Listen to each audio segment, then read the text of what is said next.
funny thing about Eggman in Sonic Adventure 1 is that they treat Eggman like an insult. He's like, silence, I am not Eggman, I am Dr. Robotnik. And then all his robots are named Egg something.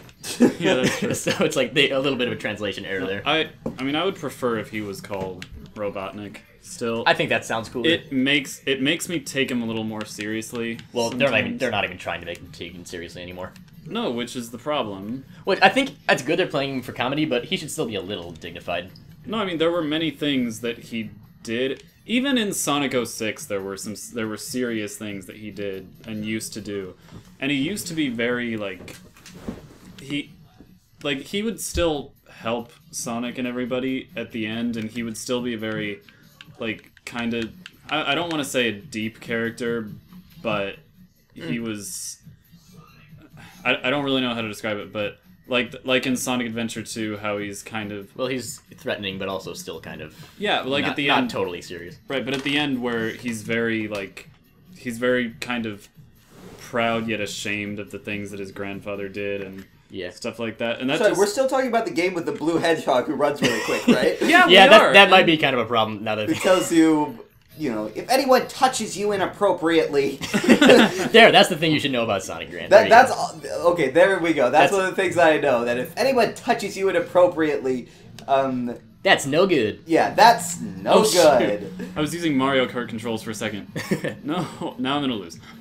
But, well, I mean, that was kind of inevitable. Mm-hmm. But so anyway, I think the point we're trying to make is Sonic stories are weird and inconsistent, but they should just be better. The end. But I think that kind of speaks really well to it, though. What I was saying is that there was depth to it at one point. Well, the thing is, the new games, like the new ones, they're just so, flat characters. So they're not even trying anymore. But it's a blue hedgehog who runs quickly. I'm saying that's the thing. It's like, yes, I'm not saying that it gives them an excuse to be bad. Mm-hmm. You can still be simple but fun and interesting. Exactly. I mean, I feel like a game like Sonic, if I'm getting the idea of Sonic correctly, just make a game in which, it seems like one of those concepts of a game that is 100% gameplay. The only reason that there are characters is for you to give you something to play as, and then now.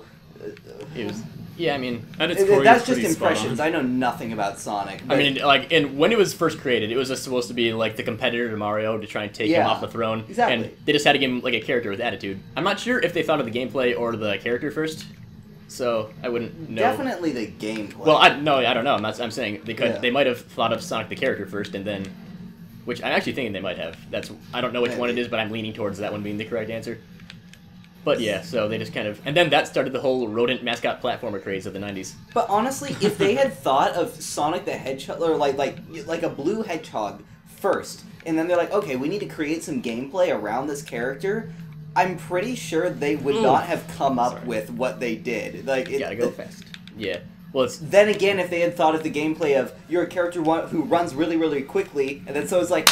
a blue hedgehog. Then they're like, great. Yeah. That's equally silly. That's why I'm thinking that I think Sonic was thought of first before the gameplay. Fair enough. But yeah.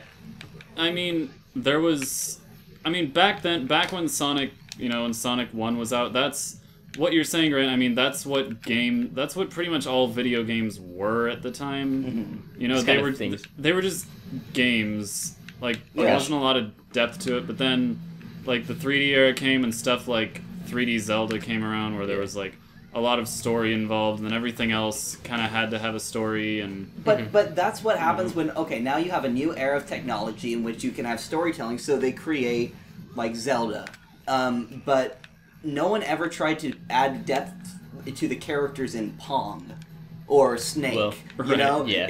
I'm sure someone has.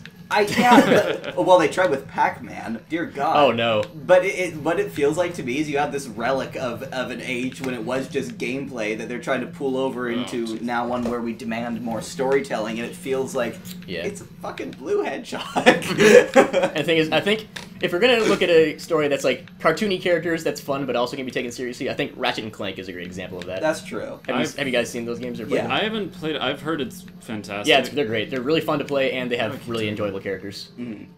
And they're making a movie. That's cool. They're making a movie? Yeah, and it's got the same animation as the games. Oh, wow. Well, hopefully that'll be okay. I'm sure it'll be fine. I mean, video game movies. It looks like it's being written by the same people as the games and the animation. Speaking of video game movies, The Last of Us. Because it wasn't movie enough already. Exactly. Like I saw that. Like so, it's just the game. It's just watching someone else play the game. Yeah, yeah. The thing about Last of Us is that I don't know if I'll get killed for this. I never liked that game at all, and I played it and I'm just like, this has been done so many times by so many other games and better, just in different ways.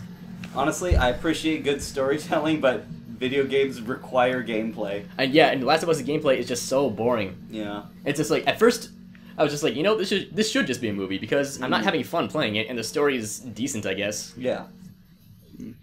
So, I mean, that's kind of the point we're trying to make with Sonic here, is that there doesn't have to be so much... Yeah, like, we don't have to have, like, ancient beasts coming from the dead and learning how to love and... Yeah, or Princess just Elise. Sonic 06. Just Sonic 06. That never happened, remember? Time erased it. Yeah, time. So even they knew how shit it was. I guess Moral of the story is, if I was gonna play a Sonic game, what I want it to be is, oh no, there's a thing on the left side of the screen that's chasing me. I gotta go fast. I'd be all over it. Yeah, I mean, they just need to like go back and play the old... I'm starting to think that the developers of Sonic have not played the old games in forever. I mean, if they make... Let's put it this way, if they make Sonic Adventure 3... Oh god, don't start. So was that our last winner take Oh, all who race? took or all? are we doing... Oh, I think I won. Well, who do you think I took assume, all? I wasn't... you know what? We're only kind of playing this, so... Yeah, so- that's the clencher. Alright. Alright, thanks for listening to our weird podcast game. Thanks very much. I'm gonna go take a poop. We'll be back at some point. Yeah, bye. Bye.